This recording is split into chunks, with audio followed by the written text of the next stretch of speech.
師德，老前人前人大德，點傳師慈悲，俾後學再一次同大家喺度學習般若波羅蜜多心經。咁咧，其實咧，終於都去到第3講咯。係咪大家都有聽第1、2講啊？有冇人冇聽到頭2課㗎？哦，好多人冇聽啊！擺咗喺廣章佛堂嗰個 YouTube 嗰度，大家可以翻去再聽。咁咧，後學喺開始之前咧，都想同大家去講清楚先，因為般若波羅蜜多心經咧，相信每一位修行者，哪怕係修行者，唔係修行者，都會聽過，都會識念。大家對佢嘅睇法咧，都一定有唔同嘅層次。咁而且般若波羅蜜多心經咁深奧嘅經典咧，係已經有無數嘅高僧大德講得比後學動聽好多㗎啦。只不過咧，後學好想咧用一個好淺白嘅表達意思，同埋一個比較簡單貼合翻我哋現代人生活上能夠點樣去運用般若波羅蜜多心經而講解嘅一個方法。所以我裏邊咧並冇提及你念嘅時候需要有啲咩觀想啊，你要諗住自己有咩意念啊，我冇去到咁深嘅。點解咧？係因為其實我認為咧，我認為一樣嘢，心經咧係每個人自己嘅，即係你有你嘅心經，我有我嘅心經，因為大家嘅行嘅修行嘅路咧係唔一樣，進境亦都不一樣。我哋唔需要用一套嘅法門去擺落每一個人嘅身上面，所以後學用一個比較淺白嘅講解，希望大家可以接受，亦都唔需要一定100% 認同嘅，只不過呢個係後學嘅愚見，同大家分享。如果大家覺得有啲咩後學講得唔對咧，希望咁多位慈悲赦罪嚇。好，咁我哋重溫一下先。我哋上堂講舍利子，記唔記得舍利子係咩啊？我哋佛所在嘅地方啦，正法眼藏嘅地方啦，道家叫做內丹係咪？玄關嘅地方啦，亦復如是係我哋阿賴耶識所潛藏啦，應作如是觀啦，不停咁重複啦，係啦。咁我哋受想行識啦，係分開身體嘅層面啦、心嘅層面啦。其實色不異空，空不異色，色即是空，空即是色，係形容緊冇辦法形容啦，因為空性係冇辦法形容啦。無咧其實唔係講緊有同冇啊，記住大家千祈唔好跌入呢啲字眼上面嘅叫做陷阱啊。咁呢個係我哋上次講到㗎啦。咁是諸法空相啦，空相係平平無奇啦。點樣可以做到平平無奇咧？記唔記得上次講咩啊？如何做到平平無奇啊？當你明白萬法因緣生，萬法因緣滅，呢種種嘅現象，大家坐喺度都係因為因緣而湊合。其實一陣就會冇咗，但係唔代表我哋實質上有同冇。呢個就係我哋所講嘅空相啦。所以記住大家唔好覺得修無呢個字，我就係要乜都冇，因為當你執着咗乜都冇嘅時候咧，你就會跌入咗有同冇嘅對立面，係咪啊？所以大家記住呢個位，唔好俾佢呢個字去帶動到你啦。咁是故空中無色啦，係講緊五蘊啦。五蘊由六根帶動啦，眼耳鼻舌身意所造成嘅一切假象，所有我哋睇到、聽到、聞到、知道嘅，全部都係只不過我哋接收嘅信息。所有信息會因為我哋睇到我哋嘅五官，而令到我哋產生我哋之後會做嘅動作、情緒、觀感、感受，係咪啊？咁人就係會咁樣啦。咁其實不生不滅、不垢不淨、不增不減啦。其實係講緊天地萬物嘅真理啦，大道嘅同在啦。我哋根本係冇對立啦。我哋今日聽完心經，我哋會唔會多咗？我哋會唔會重咗？唔會啦。我哋食多一嚿王者煮嘅就會重咗啦。但係聽完一個道理，我哋會唔會輕咗？唔會啦。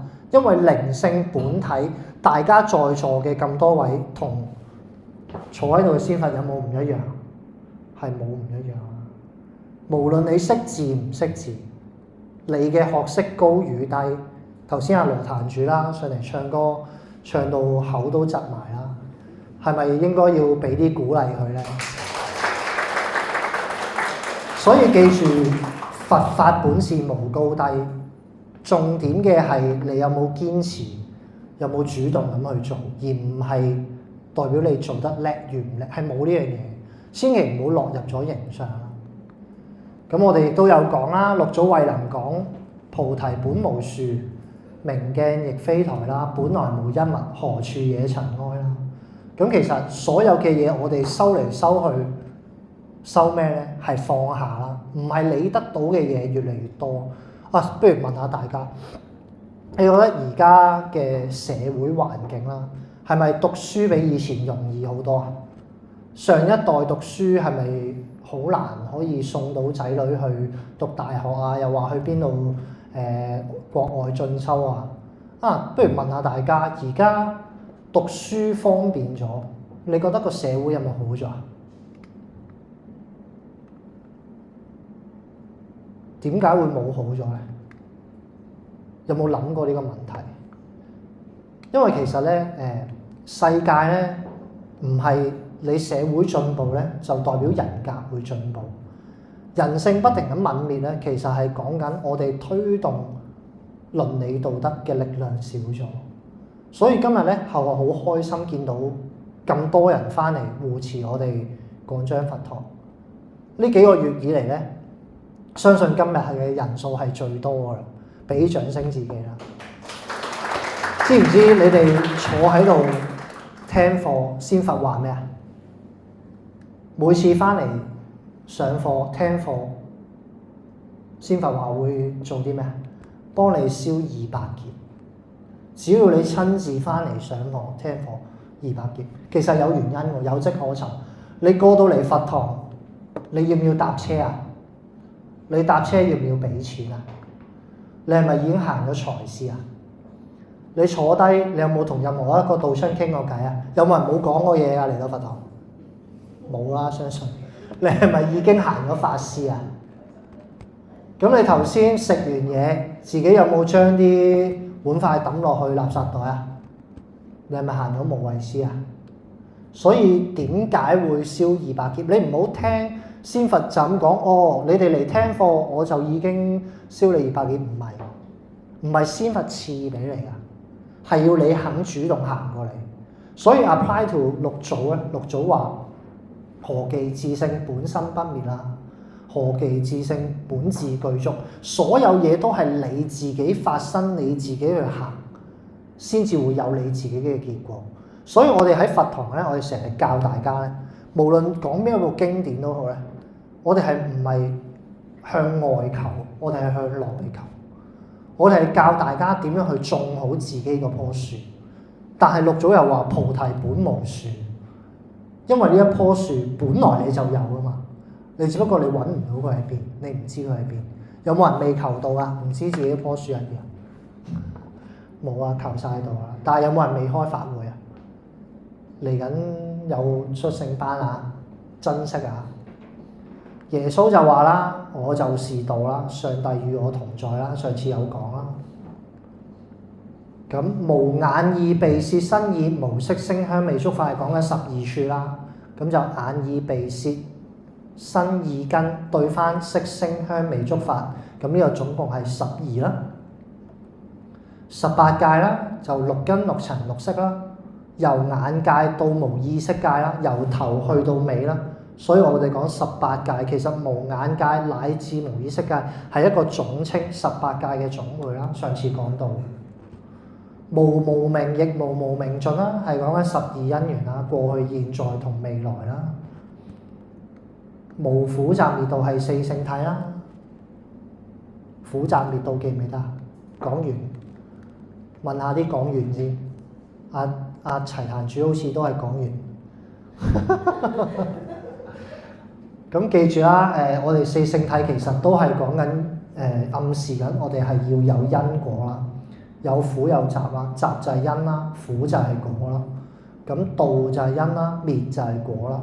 我哋能夠斷除苦因之後，唔唔會產生苦果。換而言之，係從生死輪迴解脫，稱之為涅槃。上次咧講到涅槃呢個字咧，特登後學冇再講落去。涅槃有人話係往生啦，有人話離開世界啦。其實唔係絕對啱嘅，呢個解釋唔係絕對啱嘅。咁一陣後我再講。無智亦無得啦，係六道空觀啦。要做到不執着我哋所有嘅嘢啦，十二因緣好，四聖諦好，六道波羅蜜好，就等於你坐咗一個交通工具過咗海啦，你會唔會孭住個交通工具繼續行啊？你唔會啦，你自然就會放下啦。咁我哋就要明白呢個六道空觀啦，要明白只係因緣和合而合，因緣和合而生啦，生滅之道啦。咁去到菩提薩埵啦，菩提薩埵在座都係菩提薩埵啦，好多菩提薩埵啦。最中意講嗰個菩提薩埵就係今日煮咗一大餐飯俾我哋食嗰個菩提薩埵啦。咁我哋王者就每次好辛苦都要堅持點樣去令到我哋有飯食啦。咁六道啦，布施、持戒、忍辱、精進、禪定、般若。記住六道波羅蜜咧。後我再提醒多次，因為《心經》講嚟講去都係講六道波羅蜜同埋無。六道波羅蜜係我哋成道成就嘅安全帶，佢並唔係要逼你，佢唔係要逼你你唔好殺生啊，你唔好去偷盜啊，你唔好去淫邪啊，你唔好去亂咁搶人嘢啊，你對阿婆好啲啊，要伸出智慧啊。其實六道波羅蜜咧係幫你哋去坐穩呢架法船，令到你哋安全咁去到彼岸嘅一個安全帶嚟嘅。咁菩薩係上求佛道，下化眾生啦。我哋要上求好複雜嘅一啲佛理啦，但係我哋要盡量將佢簡化，令到每一個眾生都可以因為你一句嘅説話而明白啦。最緊要係，其實我覺得你能夠嚟到聽課，你有嘢帶得走就得㗎啦。哪怕你係一句説話，你今晚坐喺度一個鐘，你能夠帶走後學一句説話，我已經好心滿意足㗎。咁我哋有講啦，《太上清淨經》啦，吾不知其名，強名曰道啦。咁大道本是無形啦，我哋要明白，夾硬安個名俾佢叫道嘅啫，唔係真係有一樣嘢叫道，因為你影響唔到佢。你可唔可以影響日升月降啊？你可唔可以叫個植物你唔好生長住啦？唔可以啊嘛，係咪啊？你影響唔到佢，春夏秋冬你唔可以改變佢，你唔可以叫佢哇好熱啊，可唔可以凍啲啊？唔得，你只可以開冷氣，呢個就係道咯。觀空亦空啦，空無所空，記住啦，所空既無，無無亦無。呢度嘅無啦，記住唔好跌落陷阱，唔係有冇嘅意思啊，因為你一跌落有冇就係有對立面啦。我哋要明白因緣而合，因緣而生，有因緣合就會有散。咁我哋就明白欲起能生啦。雖明得道，實無所得。雖然你叫做攞到道，但係你係冇所得益嘅，因為你本自具足，本嚟就喺你身體入邊，你自性本是光明，能悟之者可傳聖道啦。咁所以《清淨經》入邊其實亦都係聖人嘅一啲智慧啦。我哋講佢已經悟到嘅智慧。不如喺度打岔一下，問下大家，智慧同埋聰明差喺邊啊？或者咁講，智慧同知識差喺邊啊？老師曾經問過呢個問題啦。其實所謂嘅無智亦無得咧，智慧其實係我哋曾經所做過嘅事情得到嘅經驗啊嘛。因為我哋已經預知到嗰個事情發生嘅結果，我哋呢個叫智慧。我哋知道而去防止呢樣嘢，令到佢唔好咁樣走向嘛，所以叫做智慧。咁我哋今日咧就講去到佛道嗰度得道啦，係咪啊？三世諸佛依般若波羅蜜多故啊，因為我哋上次已經講菩薩道啦，行道嗰度已經講到遠離顛倒夢想究竟涅槃，跟住落嚟咧，到最尾咧會有個小總結。好啊，講究竟涅槃啊，究竟涅槃，涅槃上次有人話係咩啊？往生啦，有人話係離開啦。其實呢個唔可以咁樣講嘅。其實所謂涅槃咧，係你已經見到自性。當你見到自性咧，你已經可以除去你一切嘅苦楚。你喺人間，你能夠見到自性咧，你就唔會覺得一切嘅嘢係苦。呢個叫涅槃。所以咧，涅槃並唔係代表你死咁解啊，唔係代表你往生咁解，係你真真正正了解到無上佛法，令到自己開悟，呢個叫涅槃。何謂究竟啊？問下大家先，何謂究竟？其實咧，呢度又係一個陷阱嚟嘅。所謂嘅究竟就係冇究竟。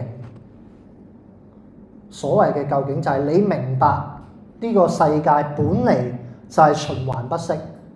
我哋離開咗呢個世界，我哋今日能夠得到，我哋可以翻嚟天。但係你會唔會再落嚟人間啊？好難講嘅喎，係咪啊？點解啊？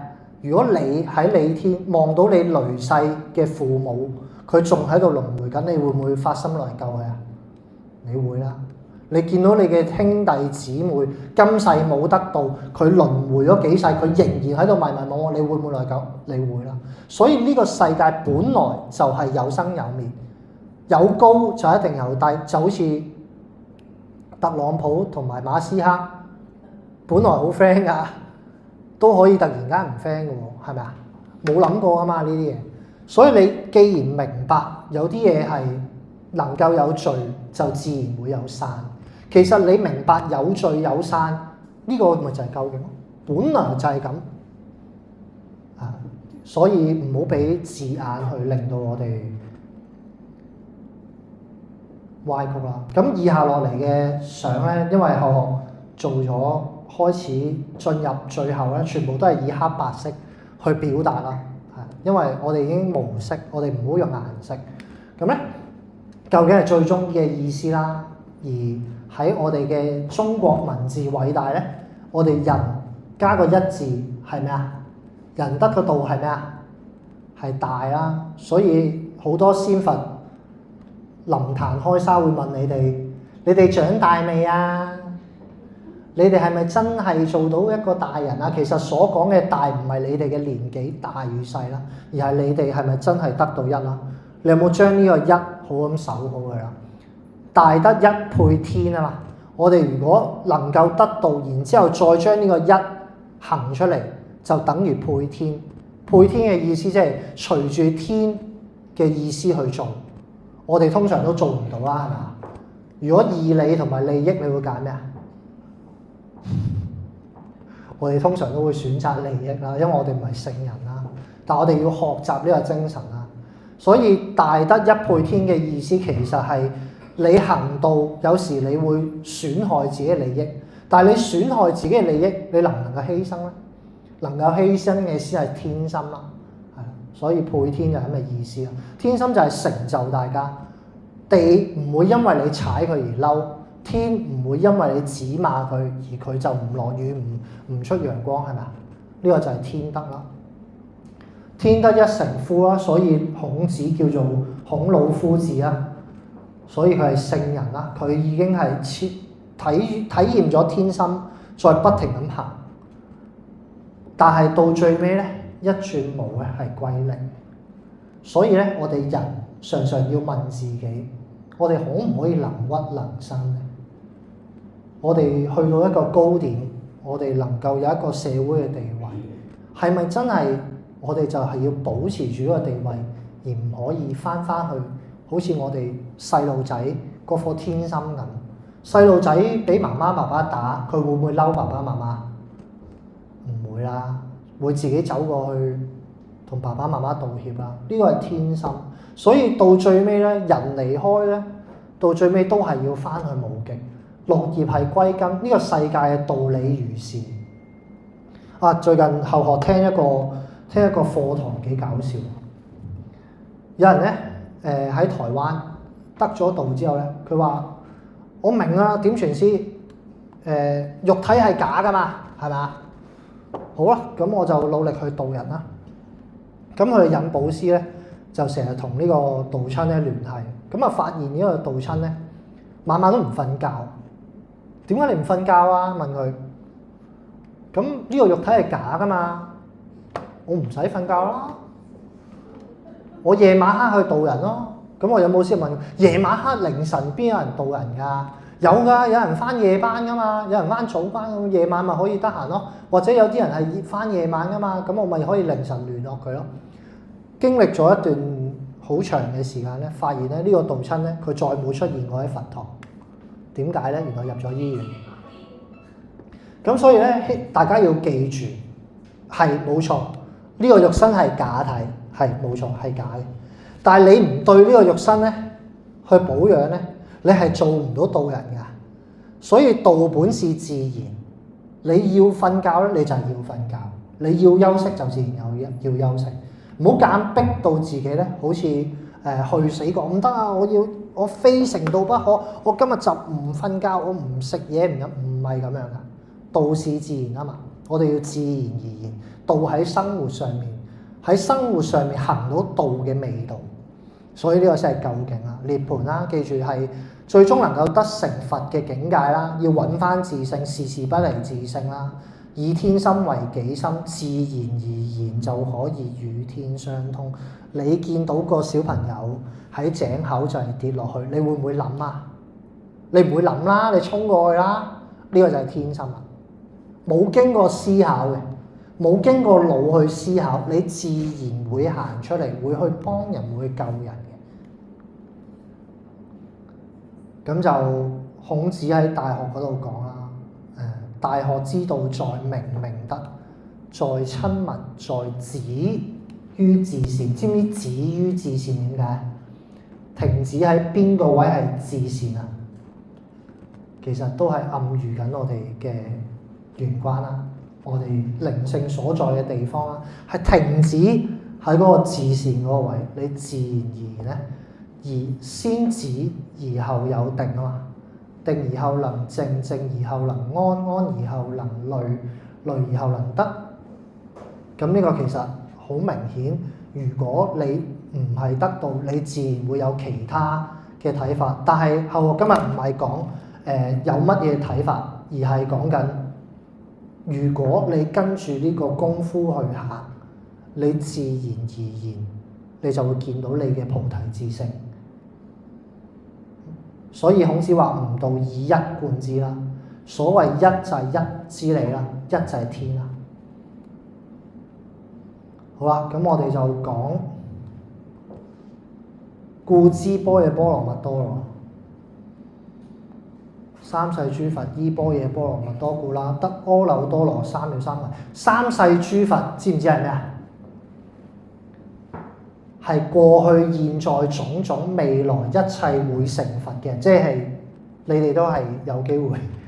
因為我哋講，你哋今日能夠得到就係佛種啊嘛，你能夠成道你先係成佛啊嘛，咁所以你哋都係呢一切嘅諸佛入邊嘅一個果嘅眾生，成就佛果嘅眾生啦。我哋講得阿耨多羅三藐三菩提啦，成就無上正等正覺圓滿嘅境界就係阿耨多羅三藐三菩提啦。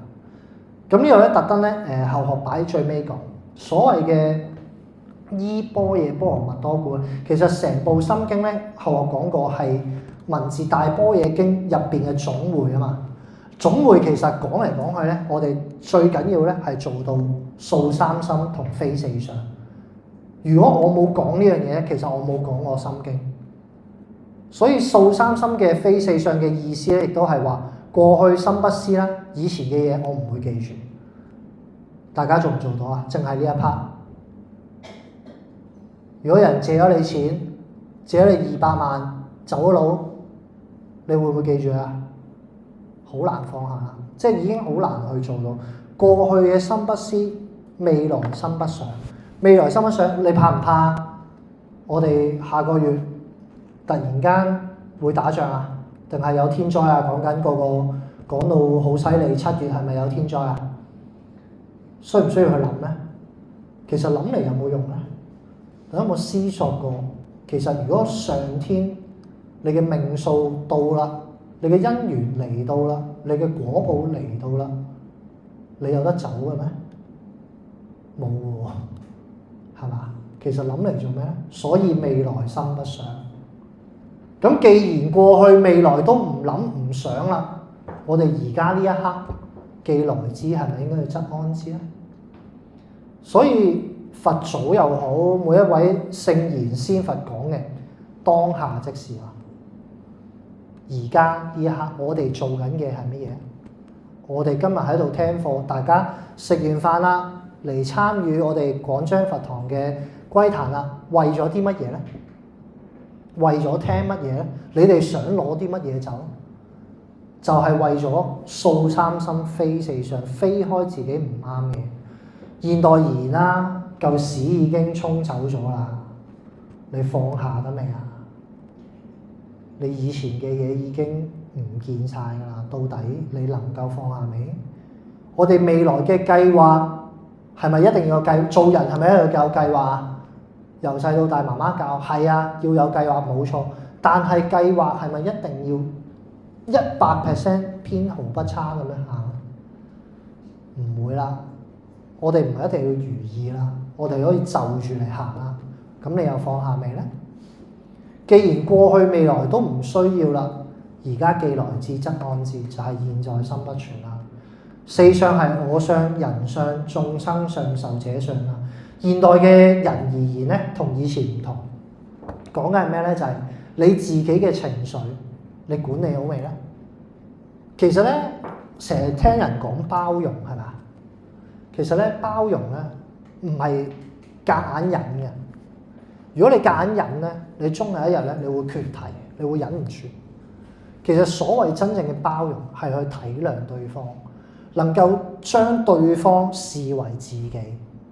冇我理之分。如果你可以企喺人哋嘅角度去了解人哋嘅痛苦，呢個先係真正嘅包容。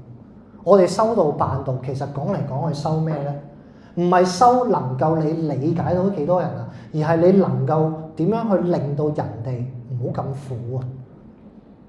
如果你仲係講嘢，我知道你苦噶啦，我都叫咗你多啲翻嚟佛堂噶啦，你又唔翻。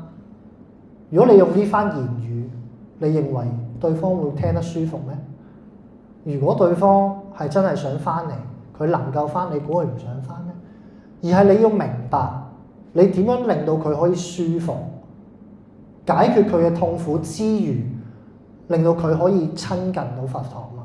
所以大家要明白，唔係你可以有他心痛，呢個叫修道，係你要明白他人嘅苦。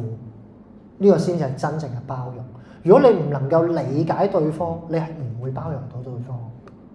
你冇企過喺對方嘅角度度諗。咁我又想問下大家，有邊一位係可以每時每分每刻每秒都企喺他人嘅角度諗啊？冇可能啦，我相信係冇可能啦。但係我哋係咪要學習啊？我哋唔能夠做到100%，我哋可唔可以做到80% 啊？我哋唔可以做到80%，可唔可以做到50% 啊？哪怕我哋做唔到50%、30%咧，係可以一步一步行嘅。所以管理好自己嘅情緒，其實相反，你有冇企過喺對方度諗咧？當人哋去鬧你、話你、去指罵你嘅時候，可能你有冇諗過對方係有因有緣、有根有據咁去鬧你咧？而佢鬧你，可能係因為你累世以嚟，你調翻轉指住佢嚟鬧喎，佢只係還翻俾你。所以咧，事事係不離因果。菩薩畏因啊嘛，眾生畏果啊嘛，係嘛？菩薩永遠都係怕種因，眾生永遠都係怕承受結果。所以對人嘅觀念、對萬物嘅觀念、對自己所認知同埋期望嘅結果嘅落差，你期望我買咗6合彩我就發達啦，咁事實永遠都係失望啦。因為如果成功嘅話，應該唔會有人坐喺度啦，係嘛？如果中咗唔會啦，係嘛？因為有錢好難收到啦。所以我哋要明白，如果你可以管理自己嘅期望，改變自己嘅認知咧，四相同埋三心咧，自然就會改變。呢啲都係我哋現代人嘅方法，但係我哋有冇曾經反思過咧？你期望嘅嘢係咪你應該得到嘅嘢咧？如果你唔應該得到，我夾硬俾你，又係咪好咧？所以成就佛唔係咁簡單啦，能夠做到嘅少之又少啦。坐得喺度嘅聖賢仙佛都係曾經經過呢條路啊。所以咧，我哋白羊時期咧係先得後修，並唔係先修後得。大家會睇到咧，心經嘅編排咧，將佛道擺喺最後嘅，而後學嘅講解咧會有少少顛倒，因為我哋現今白羊時期係先得而後修，我哋既已得道，我哋可以追住呢個法門，一步一步去將自己嘅腳步同先佛菩薩嘅德行去拉近。以前嘅人得唔得？你坐喺樹下，你試下而家出去馬路嗰度坐喺棵樹下邊，你睇下你坐幾個鐘會唔會俾人拉？會啦，你淨係坐喺棵樹下邊，有啲人見過報警拉你啦，係嘛？你試下好似以前釋迦牟尼年代攞住個缽去人哋屋企化緣，你睇下實 Q 會唔會趕走你？所以唔好執着於以前嘅經典，到底我應該點樣去理解，而係你應該點樣去由現今嘅社會去看待呢一本經典，而用喺日常生活上面。所以呢個係後學講心經嘅出發點。咁我哋講有好多唔同嘅仙佛菩薩啦，係咪啊？好多唔同嘅成就啦，但係有冇一位係現代嘅菩薩？係咪全部都好似係過去？你試下而家好似釋迦牟尼咁樣着住一件咁嘅袈裟喺出邊大馬路嗰度坐一個鐘，你睇下會唔會？應該你上咗 YouTube 㗎啦。所以你要明白仙佛菩薩嘅靚啦，係唔係我哋講緊而家？咁我哋以前有燃燈古佛啦。但係其實咧，有好多倒裝降世，據說咋呢個唔可以當真啊！據說啊，我都係睇書入邊抄出嚟，地藏菩薩係嘅分靈係六祖慧能啦，即係六祖係原來個本靈就係地藏菩薩，跟住達摩祖師個本靈係叫做護城古佛，咁而燃燈古佛即係我哋倒裝降世嘅慧可啦，所以有好多你睇唔透嘅嘢，其實係隨住時代因緣去變遷。所以唔好話我哋今日得咗道就算，努力啲去帶自己嘅身邊嘅朋友親人翻嚟得道，冇理由你哋自己開開心心咁翻嚟天，跟住睇住自己身邊嘅人冇得翻去噶嘛。咁所以我哋有好多倒裝降世啦，我哋有我哋嘅金剛祖師啦，倒裝降世係我哋嘅彌勒祖師啦，咁亦都係天然古佛啦，我哋張天然啦，我哋老師啦，孫慧明我哋師母啦，月慧菩薩倒裝降世啦。其實咧歷代聖賢咧前賢，你諗下佢哋嘅德行係我哋冇辦法比擬嘅。老前人啦，白水聖帝啦，以前大德真君啦，下邊嗰個白水聖帝係啦，大德真君修道俾人倒吊灌個辣椒水喺鼻嗰度，要佢講三寶出嚟。而家俾你制唔制啊？你即刻講啊嘛？會唔會啊？即刻我講啦，三寶係咩啊？即刻講啊！咁我哋蓮池菩薩啦，咁我哋崇德嘅不休息菩薩啦，大姑啦。咁其實佢哋落嚟都係示現人間，話俾大家知有道可以修，有行可以行，菩薩道係唔會錯嘅。咁故知般若波羅蜜多啦，是大神咒，是大明咒，是無上咒啦，是無等等咒，能除一切苦，真實不虛。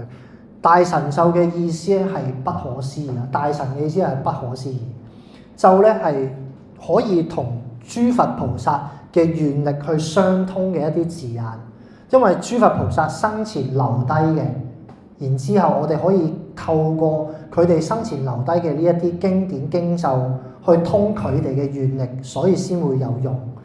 咁佢講啦，佢呢一部呢個般若波羅蜜多咧係一個好不可思議嘅，可以與菩薩相通嘅咒語。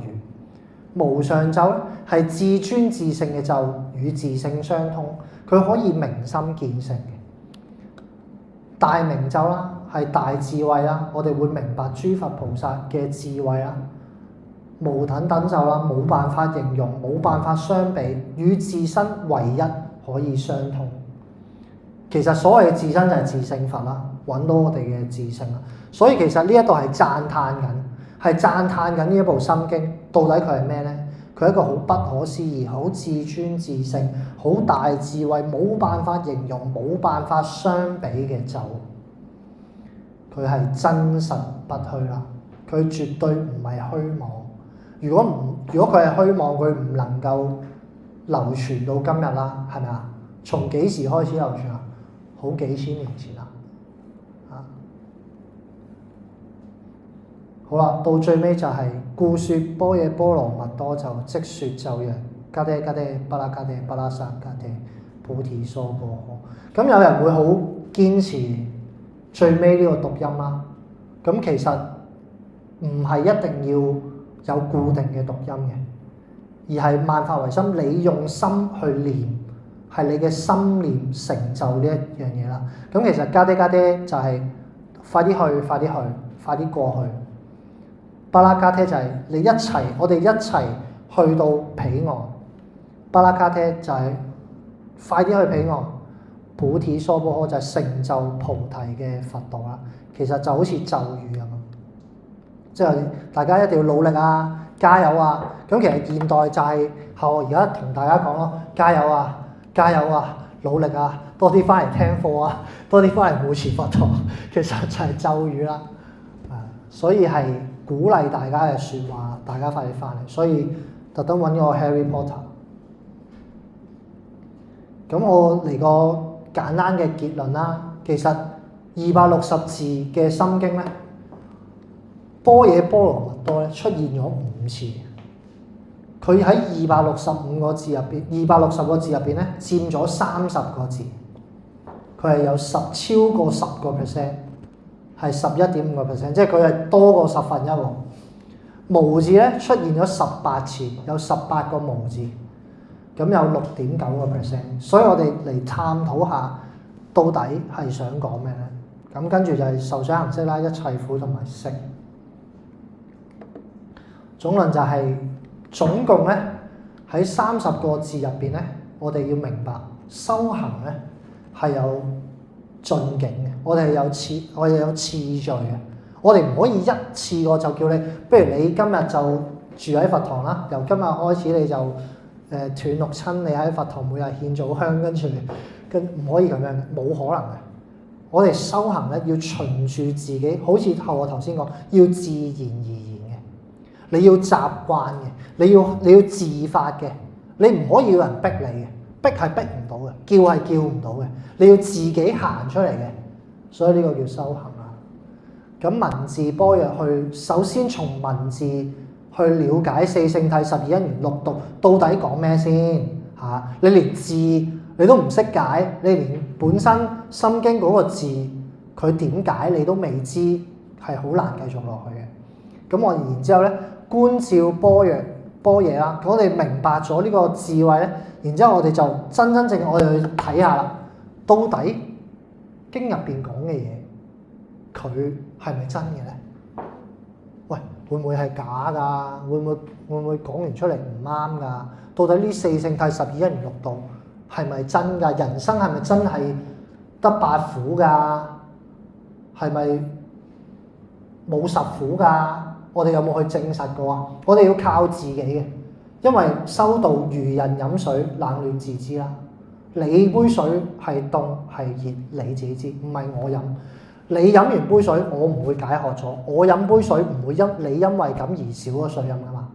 所以修道係如人飲水，冷暖自知，要自己去體察，自己去體悟啦。咁我哋到最後咧，就會係實相般若啦，會去反省啦，每日都要反省放下、超越啦。呢個係無限嘅，我可以膽敢同大家講，反省、放下、超越呢三個係會不停咁重複。你只係不停咁重複呢三樣嘢，你就唔知幾時你就會達到般若波羅蜜多。咁無啦，有18個無字啦，無嘅學習啦，記住要先放下執念啦，從念頭去落功夫啦，即係我哋點樣去守緣啦。因為念頭可以改變咩啊？你嘅思想啦，思想可以改變乜嘢啊？你嘅諗法啦，諗法可以改變咩啊？你嘅行為啦，行為可以改變你乜嘢啊？你嘅習慣啦，習慣可以改變乜嘢啊？你嘅命運啦。所以你想改變命運咧，心經就係話俾你聽，你係要從自己嘅念頭開始改。一切所有人哋同你講嘅嘢都幫你唔到，哪怕後學講咗3課啦，都係要靠你哋嘅體悟。你哋唔悟咧，你哋唔理解咧，係冇辦法幫到你。因為棵樹係咪後學可以幫你種啊？後學幫唔到你種啊。等於仙佛菩薩，老師神通廣大啦啩，係嘛？老師可唔可以幫你種樹啊？幫唔到。能夠開悟嘅要靠你自己，所以你想去學習無咧，就一定要係從念頭去下功夫，先唔好生啲惡念出嚟先。我哋習慣下體諒別人先，諗下點解呢件事會發生先，再改變自己嘅心念啦，冇分別心啦，冇我，將我縮到好細啦，將你可能放大啲啦，冇我同你之分啦，冇對同冇錯啦，永遠唔好每一樣嘢都諗對立先。人好習慣啊，喂，你咁咪即係講我錯咯？唔可以兩個都啱嘅咩？或者喺某個情況係你啱，某個情況係我啱咧，係咪？唔好有對立，我哋習慣唔好有對立。心生種種法生啦，心滅種種法滅啦。喺行住坐臥入邊習慣守緣啦，平靜一啲，唔好每遇到一件事就嗶哩吧啦。我哋冷靜一啲先，我哋諗清楚到底係發生咩事先。日復一日咧，呢個會變成習慣，所以自然產生隨緣觀自在。你已經覺得冇所謂，你已經覺得明白你人生就係你唔會因為你幫咗人而少咗忽肉噶嘛，係咪啊？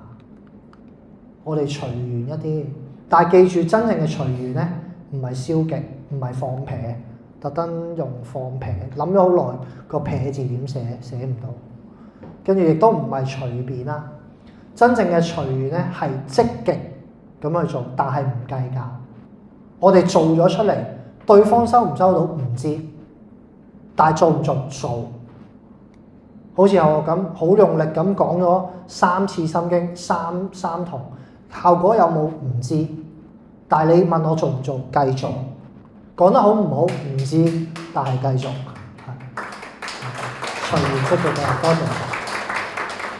咁記住係從心底裏面包容啊，要表裏如一，真係喺內心去明白對方嘅，唔係我喺台上面講完，我落台做第二樣嘢，呢個係唔啱嘅。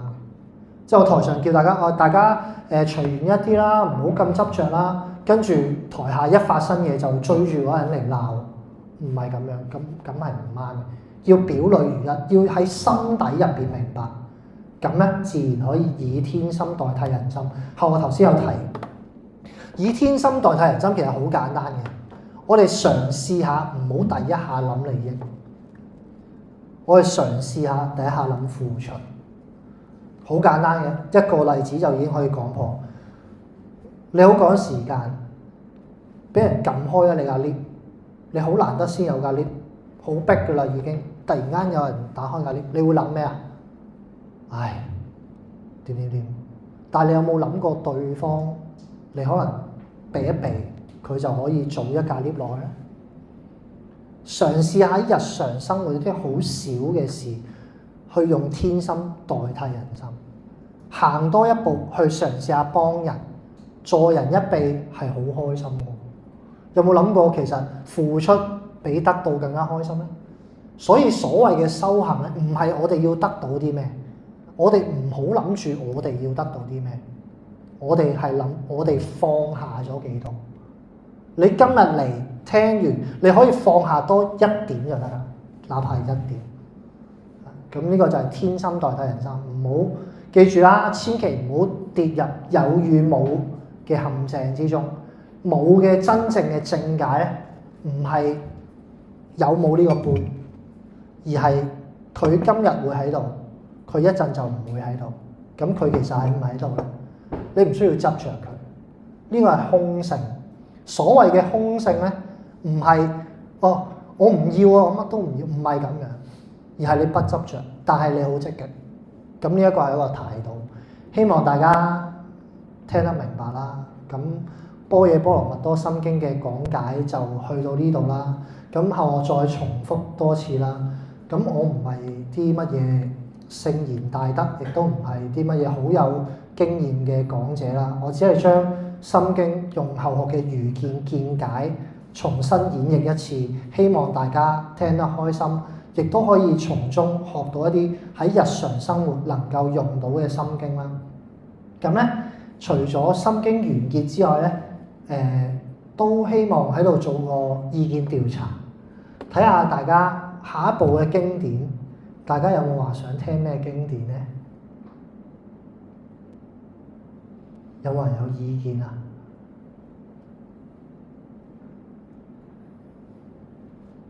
好似冇乜意見，定係唔想聽經典？不要聽經典。好，唔想聽經典嘅舉手。冇。係啊，冇意。咁後我再同點傳師去睇下，係點講？舊世真經咧嘅資料網上唔係咁容易揾得到，如果可以嘅話，最好講講。哦，好啊，好啊，仲有冇其他提出啊？濟公活佛講嚇。哦，伏魔真經，伏魔真經係啊，未講過係嘛？喺我哋成立講章之後都冇講過啦。關聖帝君伏魔真經都係國世真經係未講過。好啊，咁後學就睇下下一次接落嚟再講乜嘢經典啦。咁希望睇下前言嘅意見又係點啦。咁我再同大家報答啦。咁般若波羅蜜多心經嘅講解咧，一定有唔同有出入嘅。咁希望如果講得唔好嘅，希望大家唔好責怪啦，多啲俾機會後學可以同大家學習啦。咁希望如果講得唔好嘅，祈求先佛慈悲赦罪啦，粗詞補充啦，在座嘅前言多多頒行啦。咁心經就去到呢度啦，頒獎請喊一。